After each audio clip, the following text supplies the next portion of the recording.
Cody York as well. 4. One was taken for a boundary. Last ball, 5 needed. But he's gone for it. That's going to be a super over. Or has it gone all the way? It has! This is...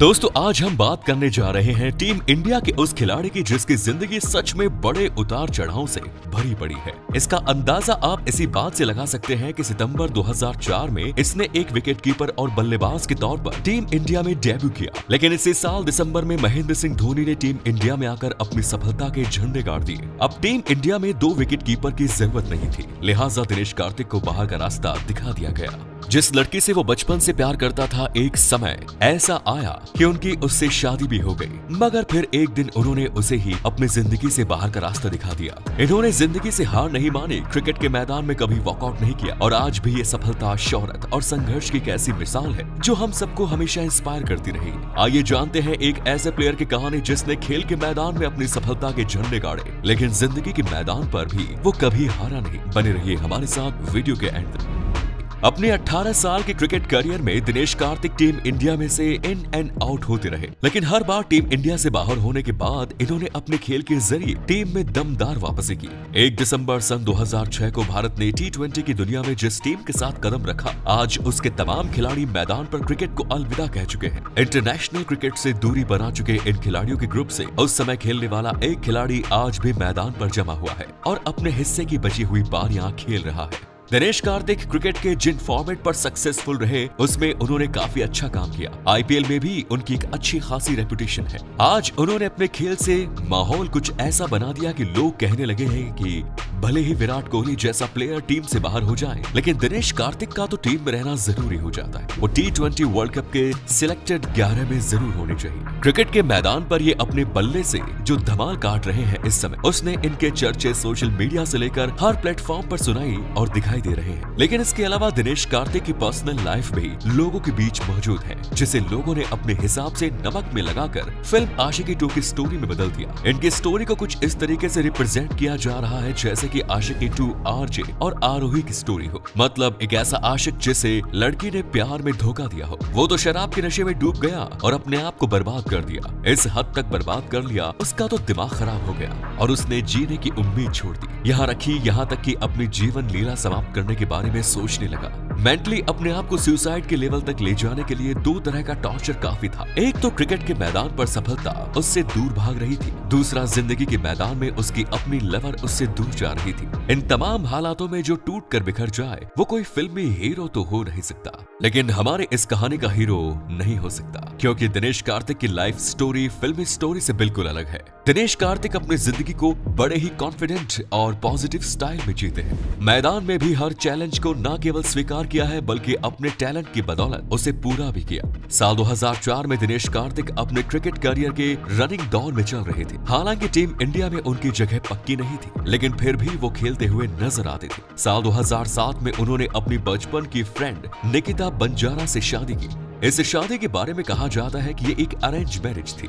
Nikita के पिता और दिनेश कार्तिक के पिता दोनों आपस में दोस्त थे और इन दोनों दोस्तों ने बच्चों का रिश्ता पक्का करके अपनी दोस्ती को रिश्तेदारी में बदलने का मन बना लिया। एक दूसरे के साथ रहते हुए ये काफी खुश रहने लगे। कुल मिलाकर लाइफ में सब कुछ सही चल रहा था। क्रिक इन्फो की माने तो साल 2009 में पहली बार दिनेश कार्तिक को तमिलनाडु की तरफ से लिस्ट टीम का कप्तान बना दिया गया। लिस्ट ए यानी कि 50 ओवरों के मैच खेलने वाला खेल, जिसे हम वनडे के नाम से जानते हैं। तमिलनाडु की टीम में दिनेश कार्तिक और मुरली विजय की ओपनिंग जोड़ी दोनों काफी अच्छा खेल खेला करती थी। इन दोनों के दोस्ती के चर्चे भी मशहूर होने लगे। दिनेश कार्तिक मुरली विजय के साथ अपनी इस दोस्ती को अपनी फैमिली तक ले गए, यानी कि उन्होंने मुरली विजय को अपनी पत्नी निकिता से मिलवा दिया। इसके बाद तो मुरली विजय और निकिता दिनेश कार्तिक की एब्सेंस में एक दूसरे से मिलने लगे। फिर दोनों में प्यार हुआ और प्यार होने के बाद क्या क्या होता है ये आपको बताने की जरूरत नहीं। लेकिन सालों बाद जब दिनेश कार्तिक को अपनी पत्नी और मुरली विजय के रिश्तों का पता चला, तो उन्होंने अपनी पत्नी को डाइवोर्स देने का फैसला किया। लेकिन कहानी में अभी ट्विस्ट बाकी था। जिस समय दिनेश कार्तिक अपनी पत्नी को तलाक दे रहे थे, उस समय वो प्रेग्नेंट थी। इससे भी ज्यादा हैरानी की बात ये है कि उनके बच्चे का बाप दिनेश कार्तिक नहीं बल्कि मुरली विजय था और इस घटना से दिनेश कार्तिक को वाकई में बहुत दुख हुआ। साल 2007 में वर्ल्ड कप से पहले इंडियन क्रिकेट टीम के चीफ सिलेक्टर अजीत वाडेकर ने खुलकर कहा था कि उन्हें दूसरे विकेट कीपर की जरूरत नहीं है और धोनी की जगह अभी पक्की है। जरूरत पड़ने पर राहुल द्रविड़ भी विकेट कीपर की जगह संभाल सकते हैं। दिनेश कार्तिक से तमिलनाडु की टीम की कप्तानी भी छीन ली गई। वायरल पोस्ट के मुताबिक साल 2012 में ये कप्तानी मुरली विजय के पास चली गई, लेकिन सच्चाई ये है कि दिनेश कार्तिक के बाद ये कप्तानी लक्ष्मीपति बालाजी के पास चली गई। ये वही लक्ष्मीपति बालाजी है जो पाकिस्तानियों के मैदान में उन्हीं के खिलाफ मुस्कुराकर छक्के मारते थे। इसके बाद बात कर लेते हैं दिनेश कार्तिक के IPL से बाहर होने की। तो आपको बता दें कि दिनेश कार्तिक साल 2007 से लेकर अब तक लगातार IPL खेलते आ रहे हैं, लेकिन उसके बाद इन्हें अभिषेक नायर का साथ मिला। 2018 के 2 सीजन पहले कार्तिक को बहुत ही कम रेट पर खरीदा गया और वो अपने इस बात से काफी निराश हो गए। उन्हें लगा कि अब यहाँ से भी उनका पत्ता साफ हो सकता है, लेकिन फिर अभिषेक नायर उनकी दूसरी पत्नी बने। अरे भाई, कुछ उल्टा सीधा सोचने से पहले बात को ठीक से समझ लीजिए। ये शब्द हमारे नहीं है बल्कि खुद अभिषेक नायर के हैं। दरअसल इसके बाद दिनेश और अभिषेक ने देश के कोने कोने में ट्रैवलिंग की और यंगस्टर्स के साथ मिलकर प्रैक्टिस की। इस प्रैक्टिस की बदौलत दिनेश कार्तिक ने क्रिकेट के उस स्पिरिट को हासिल किया जिसके लिए वो जाने जाते हैं।